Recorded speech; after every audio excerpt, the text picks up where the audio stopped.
A'udzubillahi minasyaitonirrajim. Bismillahirrahmanirrahim. Assalamualaikum warahmatullahi taala wabarakatuh.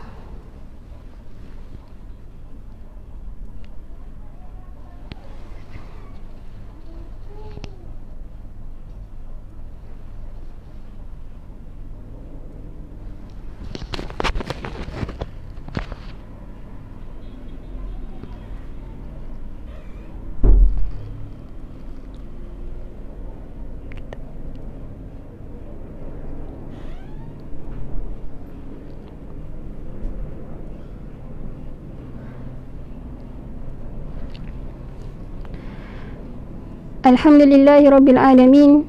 Wassalatu wassalamu ala rasulil amin wa ala alihi wa sahbihi wa man tabi'ahum bi ihsan ila yaumiddin. Alhamdulillahi rabbil alamin. Wassalatu wassalamu ala rasulil amin.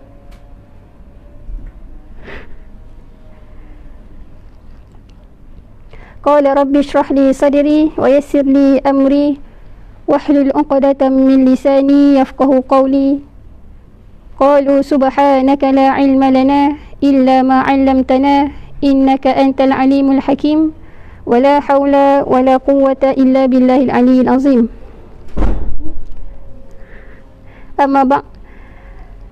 Yang ana hormati Ustaz Muhammad Syukri bin Rosli yang di-Pertua Badan Kebajikan Anak Selangor Mesir, Timbalan yang di-Pertua 1 Badan Kebajikan Anak Selangor Mesir, Ustaz Muhammad Zulkhairi bin Zulhasnan.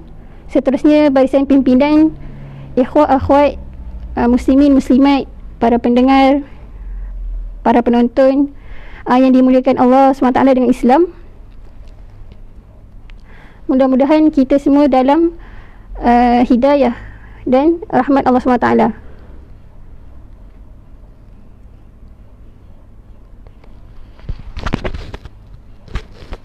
Dengar ke suara Nah? Okay. Jadi alhamdulillah, semua alhamdulillah, setinggi-tinggi kesyukuran kita ucapkan pada Allah SWT kerana pada hari ini kita dapat bertemu untuk meneruskan lagi pembacaan kitab Fiqh As-Sirah An-Nabawiyah karangan Dr. Muhammad Said Ramadan Al-Buti untuk siri yang ke-8. Jadi hampir 2 minggu lah. Minggu lepas kita tak ada kelas, so alhamdulillah minggu ni kita dapat teruskan lagi. Jadi syukur, setinggi kesyukuran kepada Allah SWT.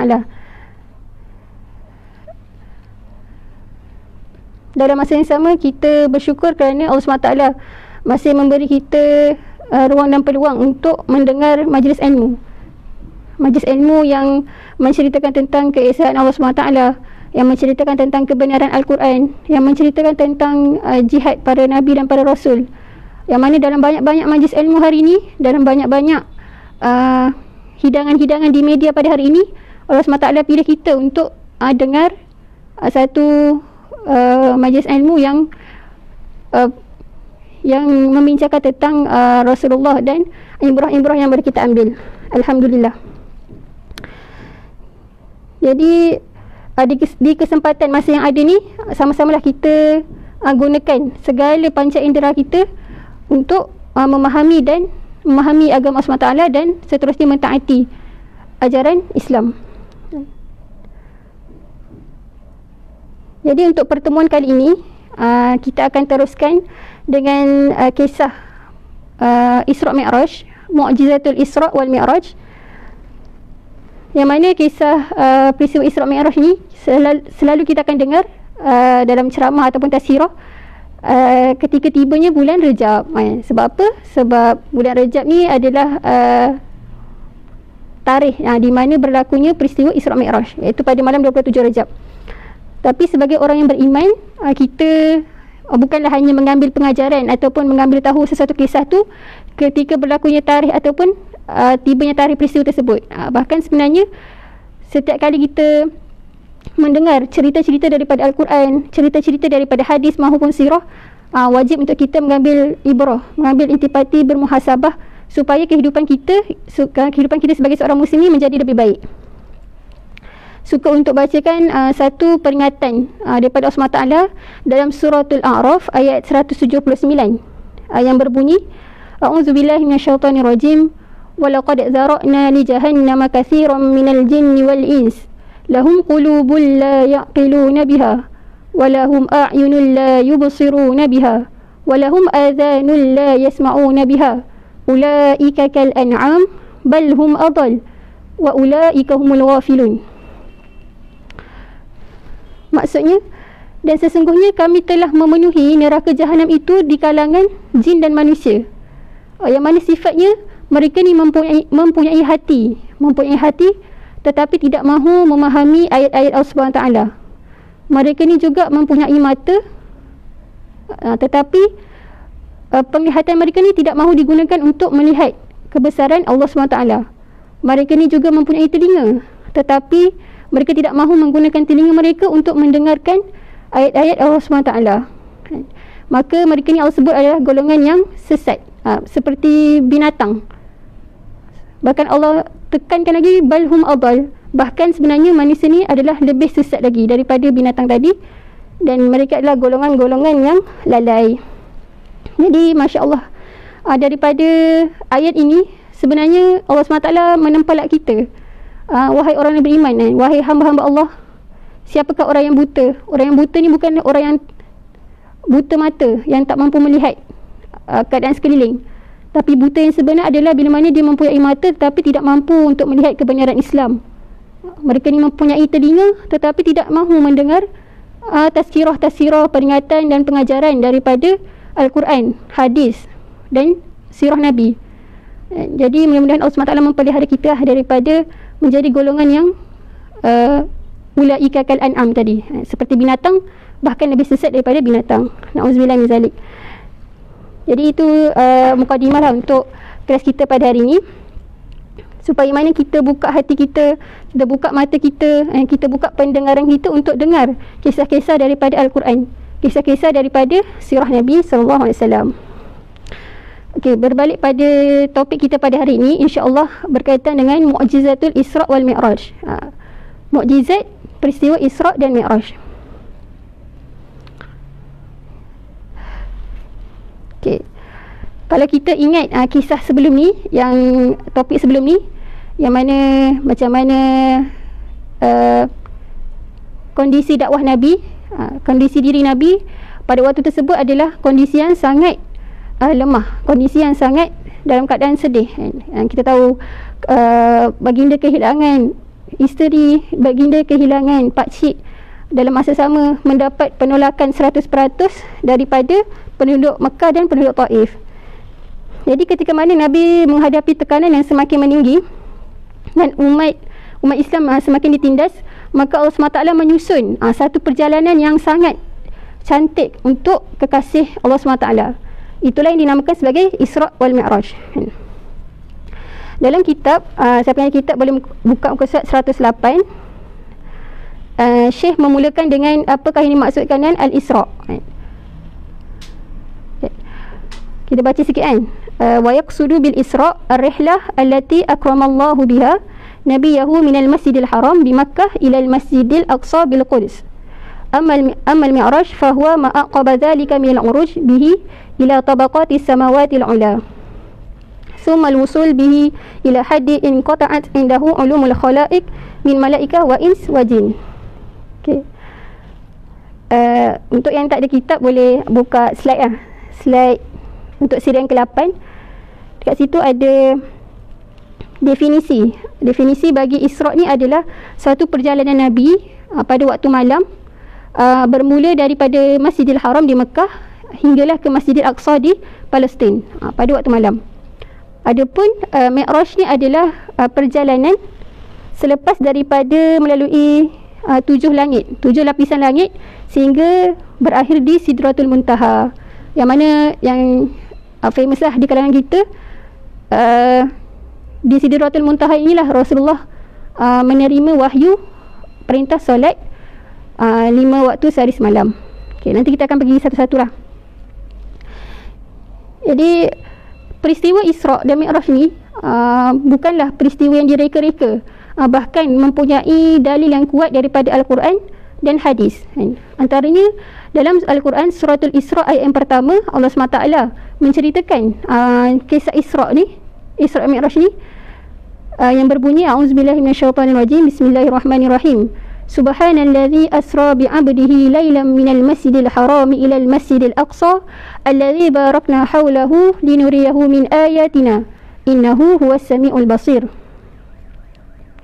Sadaqallahul azim, yang bermaksud Maha suci Allah yang telah menjalankan hambanya, yakni Muhammad, pada satu malam dari Masjidil Haram di Mekah ke Masjidil Aqsa di Palestin, yang kami berkati sekelilingnya untuk memperlihatkan kepadanya tanda-tanda kekuasaan dan kebesaran kami. Sesungguhnya Allah jualah yang maha mendengar lagi maha melihat. Okey. Jadi kalau kita nak tahu sesuatu kisah ataupun satu khabar ni adalah benar ataupun tak, lagi-lagi kisah-kisah yang didatangkan berkaitan dengan Nabi, berkaitan dengan Islam, kita kena pastikan dari mana datangnya sumber ni.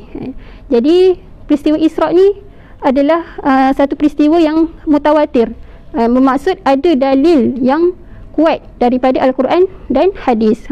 Jadi kita sebagai orang beriman dah tak boleh nak ragu-ragu, walaupun kita rasa peristiwa Isra ni ada peristiwa yang tak masuk akal.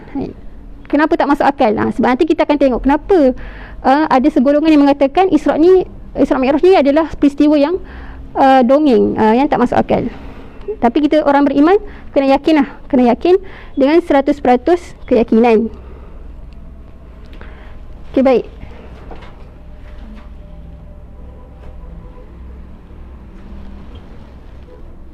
Jadi antara tujuan mengapa Allah SWT menyusun perjalanan ini untuk Nabi Muhammad SAW, antaranya yang pertama adalah untuk mengukuhkan keimanan Nabi, untuk memulihkan semangat Nabi, untuk menyegarkan lagi momentum dakwah Nabi. Kerana kita tahu apa yang telah Nabi hadapi dan apa yang telah Nabi lalui sepanjang 10 tahun berdakwah di Mekah, di Taif dan sebagainya. Jadi perjalanannya adalah untuk menenangkan hati Nabi, untuk bagi semangat kat Nabi, itu yang pertama. Kemudian yang kedua adalah untuk menguji keimanan orang yang beriman, untuk menguji keimanan orang yang beriman. Allah SWT sebut dalam surah Al-Ankabut bahawa adakah kamu menyangka kamu dikira beriman selagi mana kamu tidak diuji. Jadi walaupun kita ni telah mengucapkan iman, telah mengucapkan Islam dan syahadah, maka tak bererti kita ni dah terlepas daripada ujian-ujian. Bahkan orang beriman inilah yang akan Allah SWT uji dan terus uji, supaya Allah Ta'ala nak melihat mana di kalangan hamba-hamba Allah Ta'ala yang benar-benar beriman, yang benar-benar menundukkan diri kepada Allah SWT. Jadi peristiwa mukjizat Isra Mi'raj ni adalah salah satu ujian kepada orang yang telah beriman. Kemudian yang ketiga adalah untuk membuktikan kekufuran orang yang telah kafir. Dah tahu dah dia kafir, tapi Allah nak buktikan lagi, Allah nak tunjukkan lagi bahawa dahsyatnya kekafiran mereka ni. Kemudian yang keempat adalah untuk menceritakan turunnya peristiwa ataupun perintah solat 5 waktu sehari semalam. Okey. Jadi kita tengok pula pada perenggan yang ketiga. Okey, dalam perenggan ketiga ni dia Syekh mendatangkan satu hadis Bukhari dan Muslim yang menceritakan perjalanan Isra Mi'raj tu macam mana. Jadi kat sini kita tengoklah dalil daripada Al-Quran pun ada, dalam surah Isra tadi, dalil daripada hadis Nabi pun ada. Jadi dua perkara ini cukuplah untuk menolak hujah yang mengatakan kisah Isra Mi'raj ni adalah kisah yang dongeng, kisah rekaan Nabi kan. Okey. Jadi bermulanya perjalanan Nabi ni adalah di Masjidil Haram di Mekah pada malam 27 Rajab. Berkaitan dengan tarikh, berlaku khilaf antara para ulama, antara sejarawan Islam. Ada yang mengatakan pada malam 27 Rajab, ada yang mengatakan pada malam 27 Rabiul Awal. Tapi yang sepakat mengatakan pada malam 27 Rajab.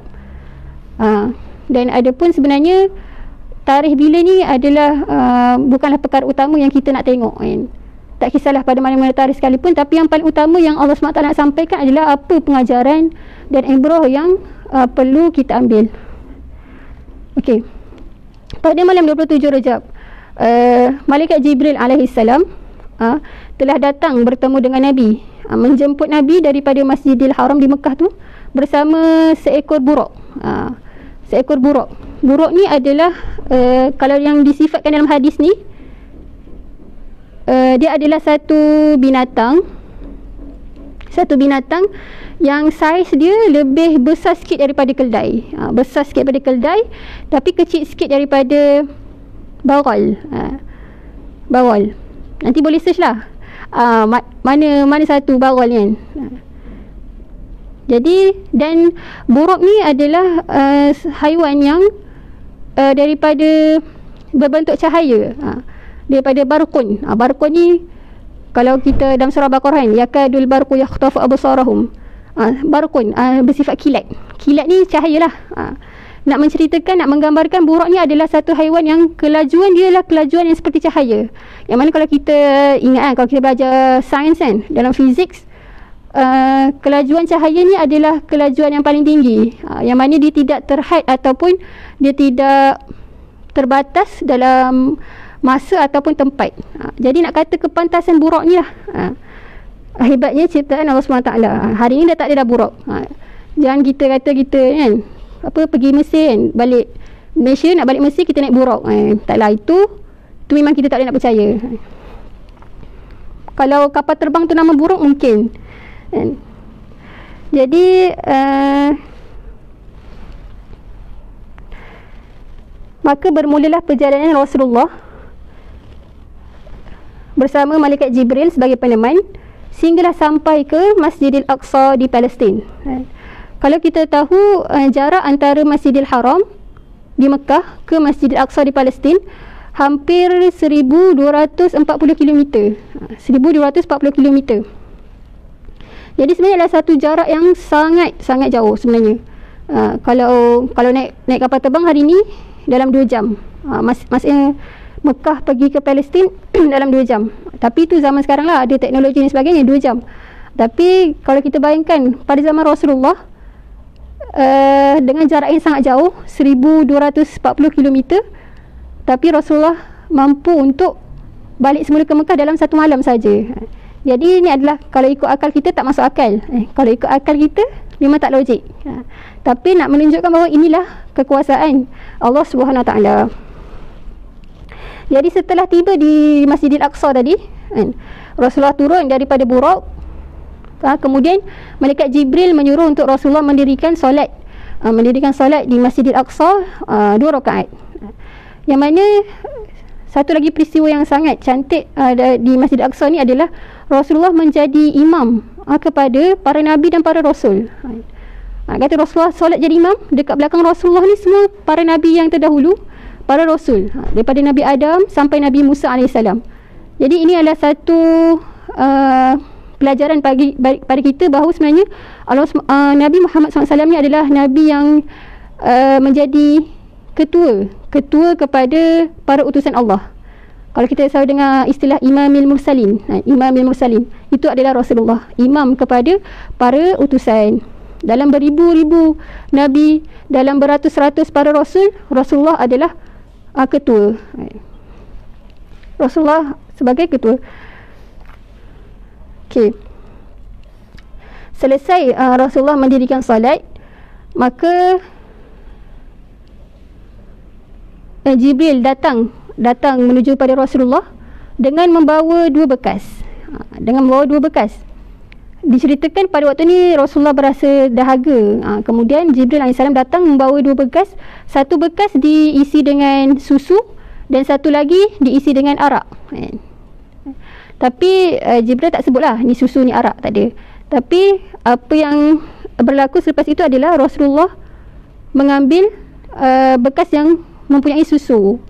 Maka Jibril sebut apa? Faqala Jibril ikhtarat al-fitrah. Rasulullah telah memilih fitrah. Fitrah manusia ni adalah susu lah. Maksudnya nak mengajar kepada kita bahawa Islam ni adalah agama fitrah. Keseluruhan jiwa dan akal Nabi, tubuh badan Nabi adalah jiwa yang fitrah, yang secara semula jadi tabiat manusia. Okey, selesai perjalanan di Isra'. Dalam peristiwa Isra' ni, sebenarnya sepanjang perjalanan ni Rasulullah juga telah dilihatkan dengan beberapa perkara. Antaranya yang pertama, dilihatkan dengan alam semula jadi kan. Yang mana Rasulullah ketika nak sampai ke Palestin, Rasulullah melalui beberapa tempat, antaranya Madinah dan lagi beberapa tempat. Dan yang kedua, Rasulullah dipertemukan dengan para Nabi dan Rasul. Itu yang ketika sampai tadi, sampai di Masjid Al-Aqsa. Kemudian yang ketiga, Rasulullah ni sebenarnya sepanjang perjalanan Allah Ta'ala menggambarkan kepada Rasulullah dengan jelas telatah ataupun sikap manusia, sikap-sikap golongan manusia, gambaran manusia di syurga dan juga gambaran manusia di neraka.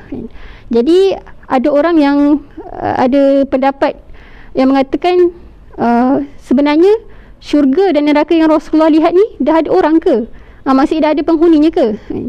Sedangkan kita ni belum sampai lagi di alam akhirat kan. Maka kat situ sebenarnya nak tunjukkan satu mukjizat bahawa sebenarnya Allah Ta'ala membawa Rasulullah merentasi masa dan waktu kan. Maksudnya Rasulullah dapat melihat untuk masa akan datang. Allah Ta'ala nak lihatkan kepada Rasulullah gambaran siapa penghuni syurga dan siapa penghuni neraka, bagaimana sifat-sifatnya. Jadi tidak lain tidak bukan adalah untuk menjadi pengajaran dan amaran kepada kita selaku hamba Allah SWT. Jadi antara golongan-golongan yang Rasulullah nampak sepanjang perjalanan Isra' ni adalah golongan yang berada di syurga. Ketika Rasulullah melintasi satu tempat, tiba-tiba Rasulullah terhidu bau yang sangat harum, bau yang sangat wangi, macam tiba-tiba disembur dengan minyak wangi contoh. Jadi Rasulullah tanya pada Sayyidina Jibril, tanya pada Malaikat Jibril, wahai Jibril, apakah tempat ni kan, kenapa baunya sangat wangi? Jadi Jibril jawab apa, ini adalah perkuburan seorang wanita penghulu syurga, iaitu Masyitah. Kalau kita ingat kisah Masyitah ni, dia adalah seorang pelayan kepada anak Fir'aun, yang mana dia adalah wanita yang beriman kepada Allah SWT, yang mana akhirnya dia ni dibunuh kerana dia ni diketahui beriman kepada Allah Ta'ala. Yang mana kita tahu Fir'aun ni dia mengaku sebagai Tuhan dan memaksa semua orang pada waktu tersebut, pada zaman tersebut, untuk mengaku dia sebagai Tuhan. Tapi Masyitah ni tidak mengakui ketuhanan Fir'aun, sehingga akhirnya dia ni dibunuh dan dicampakkan dalam satu kawah air panas yang menggelegak tu. Maka dicampak satu persatu anaknya di depan mata dia, dan akhir sekali adalah Masyitah sendiri. Jadi Allah Ta'ala nak memuliakan Masyitah ni sehingga Rasulullah dapat melihat bahawa dia adalah ahli syurga, yang mana mempertahankan imannya dan kuat untuk menafikan kekuasaan Fir'aun. Jadi itu adalah satu pengajaran untuk kita juga sebenarnya, bagaimana hari ini lebih-lebih lagi kita hidup ke akhir zaman, tinggi sangat nilai iman, terlalu tinggi nilai iman. Kerana apa terlalu tinggi? Kerana sangat susah untuk kita jaga. Dalam peringatan dalam hadis akhir zaman daripada Rasulullah mengatakan menggenggam Islam ataupun iman di akhir zaman ni ibarat menggenggam bara api. Bara api yang sangat panas tu. Maksudnya sifat kondisi kita genggam bara api, kadang kita mampu genggam, kemudian kita akan terlepas sebab kerana kepanasan yang sangat dahsyat. Tapi kita akan kembali genggam dan akan terlepas lagi. Macam tu gambaran kita jaga iman akhir zaman. Kadang-kadang kita di masa kita kuat, kita mampu jaga iman kita mampu jaga solat kita mampu jaga maruah kita mampu jaga batas-batas kita sebagai seorang hamba. Tapi dalam satu masa kita akan jatuh, kita akan lalai, kita akan berbuat maksiat kepada Allah SWT. Tapi perlulah kita kembali untuk bertaubat dan terus berazam untuk dan bermujahadah untuk menjaga iman kita. Jadi bila mana kita buat silap ataupun kita bermaksiat, kita jangan putus asa untuk minta ampun pada Allah Ta'ala. Okay. Itu adalah kisah golongan yang pertama di syurga, iaitu masyitah. Golongan yang kedua adalah Rasulullah nampak ada satu kumpulan manusia yang mana dia ni bercucuk tanam. Dia cucuk tanam, kemudian dia menuai pada waktu yang sama.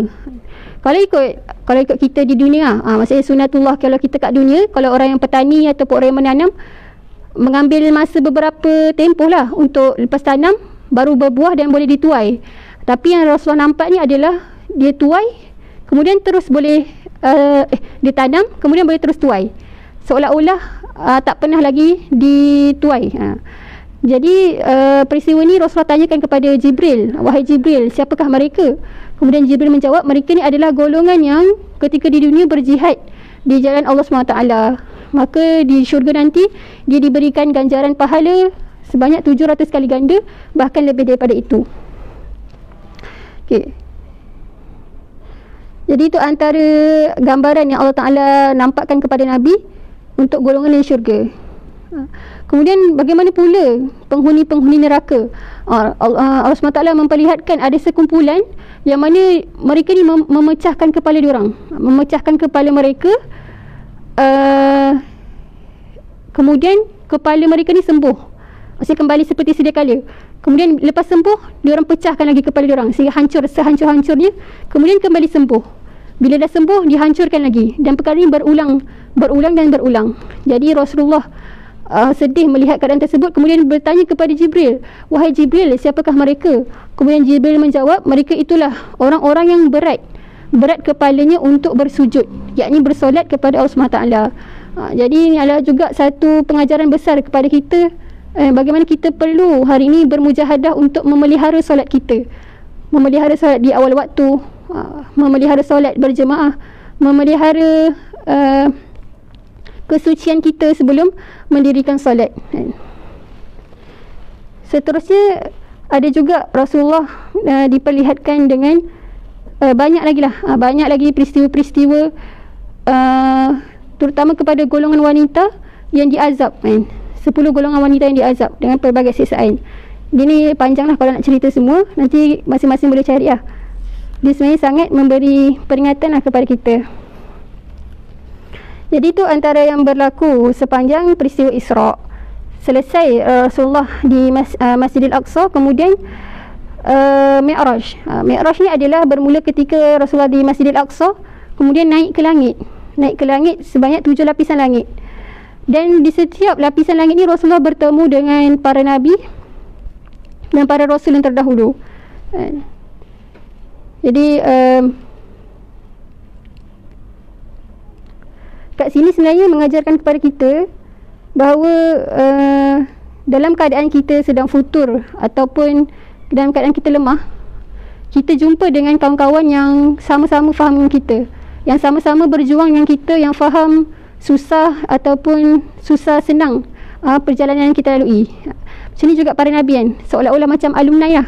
Nabi jumpa balik para Nabi terdahulu, para Rasul terdahulu, yang mana sebenarnya mereka juga telah melalui apa yang dilalui oleh Rasulullah pada hari ini. Seterusnya di Sidratul Muntaha.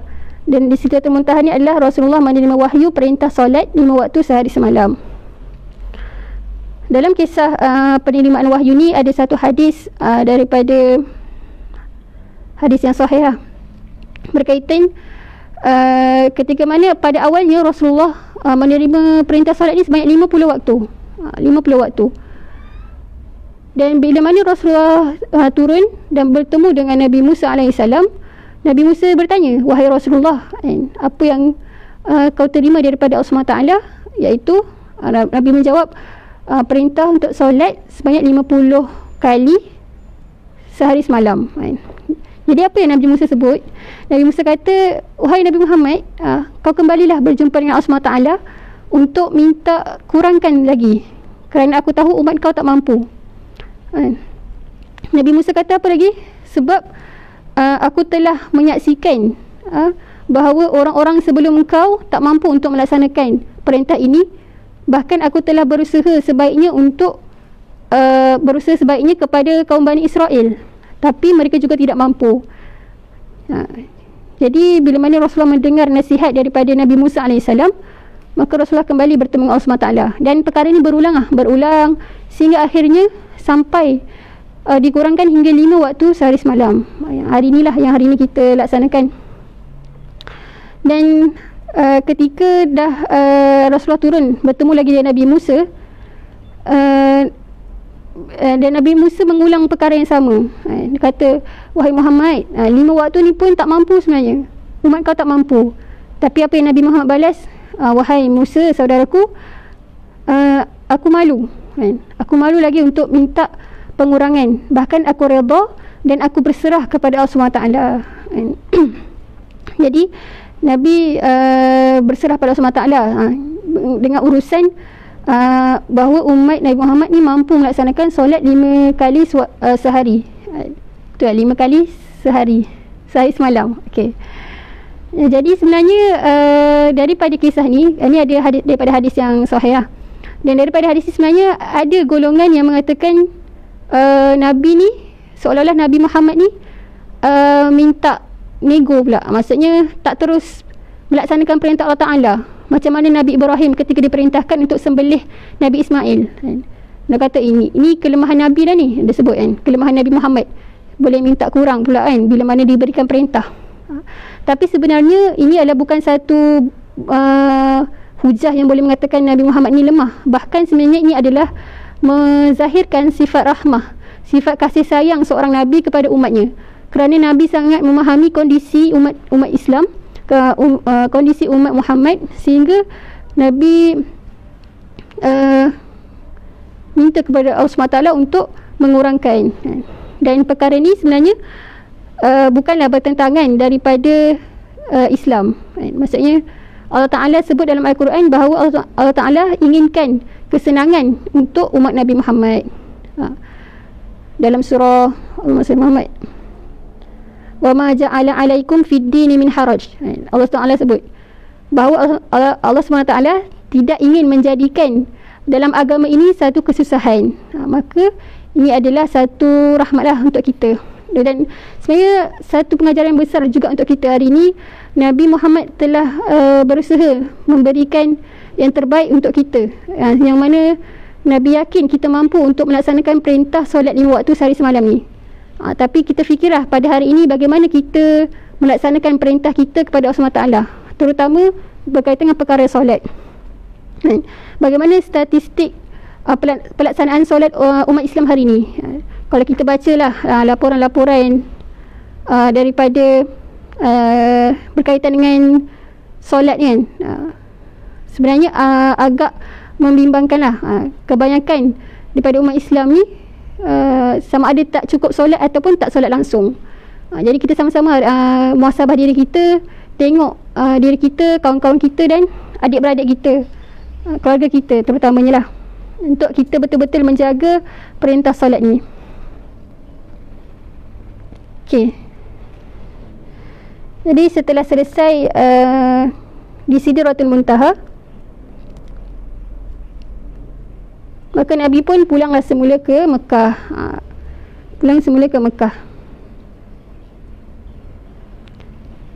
Jadi dah disebut tadi bahawa perjalanan Nabi Isra' dan Mi'raj ni hanya berlaku pada satu malam. Jadi setelah Nabi sampai ke Mekah semula, pada keesokan paginya Nabi terus keluar ke rumah, bertemu dengan para musyrikin Quraisy dan menceritakan apa yang berlaku dan apa yang Nabi saksikan sepanjang perjalanan Nabi Muhammad SAW. Nabi cerita, Nabi lihat sekian-sekian. Aku bersama Jibril AS bergerak dari Mekah ke Palestin. Kemudian aku lihat golongan di syurga, golongan di neraka. Kemudian aku mendapat perintah solat. Nabi cerita detail satu persatu kepada kaumnya. Tapi apa yang respon daripada kaum musyrikin Mekah ni adalah mereka bergelak tawa. Nabi dah cerita semua, diorang gelak ketawa dan bertepuk tangan lah sesama sendiri, kerana mendustakan dan mempersendakan khabar daripada Nabi Muhammad SAW. Jadi Masya Allah, sangat biadab lah kiranya kan. Nabi cerita tentang kebenaran, tapi diorang ni gelakkan Nabi, mempersendakan Nabi. Bahkan lebih teruk mereka ni mencabar Nabi. Dia mencabar apa? Kalau dalam kitab, dalam perenggan yang terakhir disebut, mereka ni mencabar supaya Nabi ceritakan, kalau benarlah wahai Muhammad, kau telah sampai ke Masjidil Aqsa di Palestin, maka ceritakan kepada kami tentang sifat-sifat Masjidil Aqsa. Bagaimana ciri-ciri masjid, bagaimana tiangnya, bagaimana pintunya, cubalah ceritakan kepada kami. Kalau benar-benar kau ni kalau benar kau ni telah melalui sanalah, melalui perjalanan Isra' ni. Maka sebenarnya dalam kondisi Rasulullah berjalan pada waktu itu, Rasulullah tak dapat nak ceritakan, tak dapat nak menggambarkan bagaimana sifat Masjidil Aqsa tu. Sehinggalah Rasulullah kata dalam satu hadis Bukhari Muslim, lamma kazzabatani Quraisy qumtu fil hijr. Ketika mana puak Quraisy telah mendustakan aku, maka aku pun berdiri di anjung Mekah, maksudnya di Hijr Ismail. Fajallallahu li baitul muqaddis. Maka Allah Ta'ala telah menampakkan kepadaku secara jelas tempat-tempat dan tanda-tanda tentang Baitul Maqdis. Allah Ta'ala dengan kekuasaan Allah SWT, ni adalah salah satu mukjizat juga. Nabi tak dapat nak gambarkan, tapi dengan izin Allah Ta'ala menampakkan kepada Nabi, Nabi dapat tengok dengan jelas. Kalau istilah sekarang mungkin 3D lah, 3D. Warna apa tiangnya, ada berapa tiang, tebal ke nipis, ada berapa pintu, warna apa dan sebagainya. Fatafaqat akhbarahum an ayatihi wa ana anzur ilaih. Sehingga aku, yakni Nabi Muhammad, mampu menceritakan seolah-olah memang melihat di depan mata. Subhanallah. Ini adalah salah satu juga kekuasaan Allah Ta'ala. Okey. Seterusnya, ketika mana Rasulullah mampu menceritakan secara detail perihal ataupun sifat masjid tu, maka mereka ni beriman ataupun tak. Jadi orang-orang kafir ni tadi tak beriman, tetap tak beriman. Walaupun seolah-olah bila dia orang kata, kau bagi tahu aku dulu macam mana sifat masjid ni, baru aku percaya. Tapi bila mana Nabi dah ceritakan secara detail, mereka tetap tidak beriman. Jadi inilah sifat orang kafir. Inilah yang tadi di awal tadi disebut, tujuan Isra' Mi'raj ni adalah untuk membuktikan kekafiran orang yang kafir, bahawa mereka ni sebenarnya memang tak nak beriman. Tunjuklah apa bukti sekalipun, memang tak nak beriman. Jadi kita, na'udzubillah, kita janganlah jadi seperti sifat ini. Bukti telah ada Al-Quran yang membuktikan segalanya, maka kita perlu beriman kepada Allah SWT. Jadi masih dalam peristiwa tersebut, dalam situasi tersebut, ada beberapa orang yang berlari, berjumpa dengan Sayyidina Abu Bakar As-Siddiq, yang mana mereka ceritakan sebiji seperti yang Nabi ceritakan kepada mereka, kepada Abu Bakar, dengan harapan apa? Dengan harapan supaya bila mana Sayyidina Abu Bakar mendengar berita ini, mereka akan Sayyidina Abu Bakar akan terkejut dan meragui bahawa meragui kebenaran Nabi Muhammad SAW. Tapi sangkaan mereka ni salah. Bahkan Sayyidina Abu Bakar menjawab apa? In kana qala dhalik laqad saddaqa inni la usaddiqahu ala ab'ad min dhalik. Kalaulah itu yang diceritakan oleh Nabi Muhammad, maka aku mempercayainya. Bahkan sekiranya Nabi menceritakan perjalanan yang lebih jauh daripada Mekah ke Palestin, maka aku tetap akan percaya. Masya Allah, ini adalah sifat Sayyidina Abu Bakar, sehingga kita tahu Sayyidina Abu Bakar ni digelar sebagai As-Siddiq. Allah Ta'ala menggelarkan Abu Bakar ni sebagai As-Siddiq sehingga ke hari kiamat. Semua orang akan mengenali, semua umat Islam akan mengenali Sayyidina Abu Bakar ni dengan sifat As-Siddiq, kerana keimanan dan kepercayaan dia kepada Nabi ni tak dapat diragui.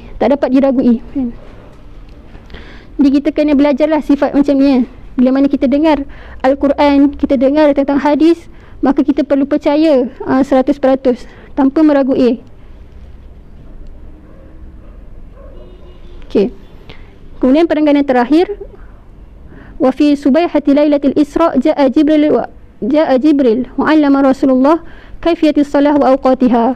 Maka pada waktu malamnya datang lagi sekali malaikat Jibril alaihissalam, kemudian mengajarkan kepada Nabi tentang kaifiah solat, cara-cara solat, waktu bila, yang mana sebenarnya bukanlah solat ni adalah bukan perkara yang baru, bahkan telah disyariatkan kepada nabi-nabi terdahulu, iaitu Nabi Ibrahim alaihissalam. Cuma pada pensyariatan pada zaman Nabi Ibrahim adalah solat 2 rakaat pada pagi dan 2 rakaat pada waktu masak, pada waktu petang. Jadi solat 5 waktu ni adalah khusus kepada Nabi Muhammad dan umat Nabi Muhammad.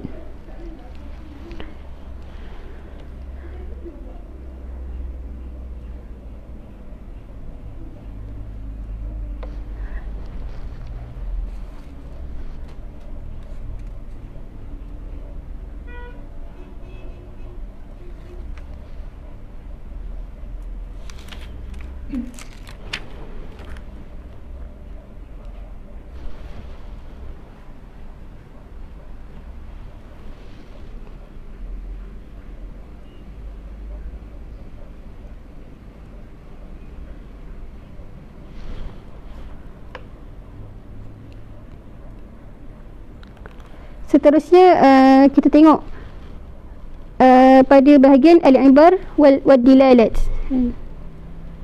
ibrah dan pengajaran lah yang didatangkan oleh penulis. Ada 6 pengajaran daripada penulis. Kalau kita lihat sebenarnya banyaklah tadi yang ibrah yang kita dah tengok sepanjang peristiwa Isra dan Mi'raj, tapi yang didatangkan oleh penulis Syekh Muhammad Ramadan Al-Buti ada 6. Yang pertama adalah beriman kepada kerasulan Nabi SAW serta segala wahyu dan mukjizat yang dikurniakan. Jadi sebenarnya kita tengok istilah Rasul ataupun kepercayaan kepada Rasul dan mukjizat ni adalah 2 perkara yang sangat-sangat dimusuhi, sangat-sangat dibenci oleh musuh.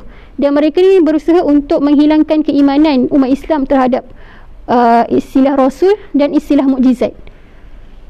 Antaranya adalah mereka ni bersungguh-sungguh untuk memberi gambaran kehidupan Nabi Muhammad ni seperti gambaran manusia biasa yang ada kelebihan kebijaksanaan, yang ada kelebihan kepimpinan, yang ada kelebihan kekuatan, tapi tak ada kaitan dengan mukjizat dan wahyu.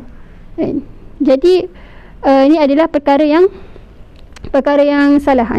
Diorang memang tak nak orang Islam ni bila baca sirah Nabi, diorang kaitkan, umat Islam akan kaitkan dengan perkara khariqul adah ataupun perkara mukjizat luar kebiasaan, dan kaitkan dengan wahyu. Yang ni diorang tak suka.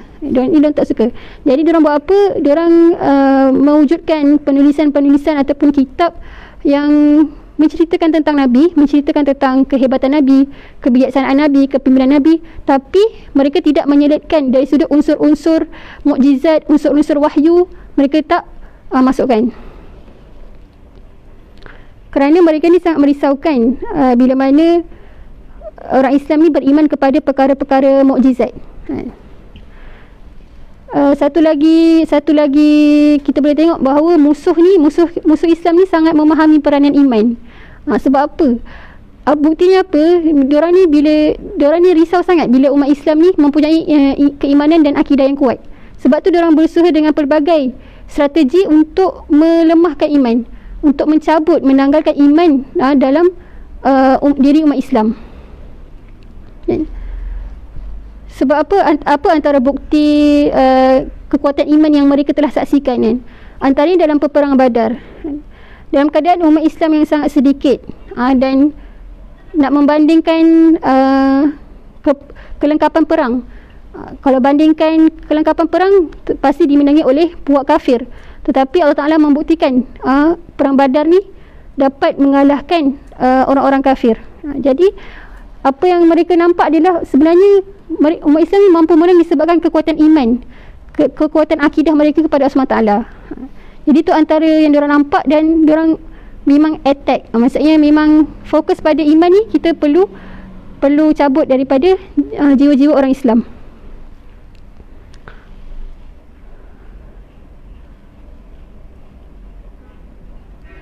Okey, seterusnya Syekh juga mensyarahkan untuk untuk pengajaran yang pertama ni adalah agenda untuk melemahkan iman ni bukan hanya dilaksanakan oleh musuh Islam yang memang tak mengucap syahadah, tapi bahkan dia dijayakan oleh orang Islam sendiri, yang kita kenali sebagai orientalis. Mereka adalah orang Islam tetapi mempunyai agenda yang jahat terhadap Islam. Antara yang kita boleh, yang Syekh datangkan nama adalah Husin Haikal, Muhammad Farid Wajdi. Ini adalah antara orang-orang yang diorang Islam tapi membawa agenda barat, yang melariskan idea-idea daripada barat, dan sehingga akhirnya umat Islam jauh daripada iman kepada Nabi, iman kepada mukjizat Nabi.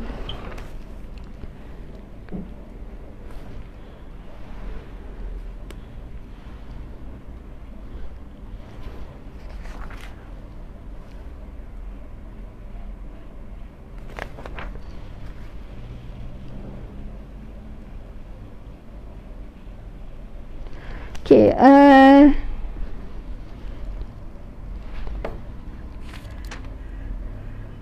seterusnya untuk yang kedua, pengajaran yang kedua adalah peristiwa Isra' Mi'raj ni merupakan bukti kasih sayang Allah SWT kepada kekasihnya setelah menempuh pelbagai ujian. Ini pun kita dah sebut tadi bahawa Rasulullah SAW telah mengalami pelbagai ujian, dan Allah Ta'ala menjadikan Isra' dan Mi'raj ni untuk memberi semangat, menguatkan lagi iman dan menyegarkan semula matlamat dakwah Nabi, dan Allah Ta'ala membawa Nabi ni jumpa para Nabi terdahulu, supaya Nabi melihat di sebelum Nabi ni ada dah orang yang melalui jalan seperti mana yang Nabi lalui hari ni. Ini pun kita dah sebut tadi dalam kisah tadi, bila kita futur, kita sedih, janganlah kita menyendiri. Menyendiri dengan Allah SWT tak apa, tapi jangan menyendiri sehingga membinasakan kita. Tapi jumpalah orang-orang soleh, orang-orang yang sahabat-sahabat yang sama-sama dengan kita, untuk kita minta pandangan, untuk kita minta nasihat dan semangat, untuk kita teruskan lagi kehidupan kita.